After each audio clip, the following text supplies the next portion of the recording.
शादी.com वरून ओळख झाल्यानंतर तरुणीसोबत जवळपास 2 वर्षे प्रेमसंबंध ठेवल्यानंतर तिला लॉजवरून नेऊन युवकानं बलात्कार केला। त्यानंतर युवकानं लग्न करण्यास नकार दिला। या प्रकरणी तरुणीच्या तक्रारावरून बलात्काराचा गुन्हा दाखल करण्यात आला आहे।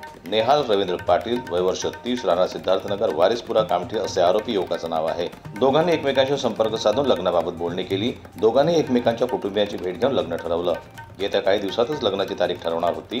त्यानंतर जानेवारी 2023 मध्ये नेहालने तरुणीला फिरायला नेले। तो तिला थेट एका लॉजवर घेऊन गेला। तिथे तिला शीतपेयातून गुंगीचं औषध दिलं। त्यानंतर तिच्यावर बलात्कार केला। तिचे अश्लील छायाचित्र आणि चित्रफित काढली। यानंतर तो वारंवार तिचे लैंगिक शोषण करत राहिला। गेल्या काही दिवसांपूर्वी तरुणीने लग्नाचा तगादा लावला, मात्र त्यानं लग्न मोडलं आणि लग्न करण्यास नकार दिला। या प्रकरणी तरुणीनं कोराडी पोलीस ठाण्यात तक्रार दिली। पोलिसांनी बलात्काराचा गुन्हा दाखल केलाय। तरुणीने लग्न करण्यासाठी नेहालवर दबाव टाकला।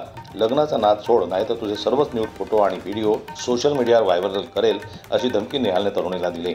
त्यामुळे गेल्या काही दिवसांपासून तरुणी तणावात होती। ती एकाकी राहायला लागली। तिच्या वागणुकीत बदल झालेला पाहून कुटुंबही तणावात होते।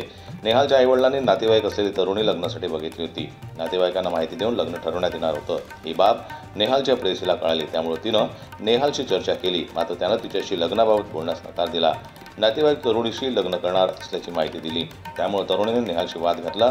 त्याने तिला जबर मारहाण देखील केली। तसेच लग्नात खोडा टाकल्यास अश्लील फोटो आणि व्हिडिओ सोशल मीडियावर टाकून बदनामी करण्याची धमकी दिली। त्यामुळे तरुणीनं पोलिसात जाण्याचा निर्णय घेतला। पोलिसांनी तक्रारीवरून गुन्हा दाखल करून नेहालचा शोध सुरू केला आहे।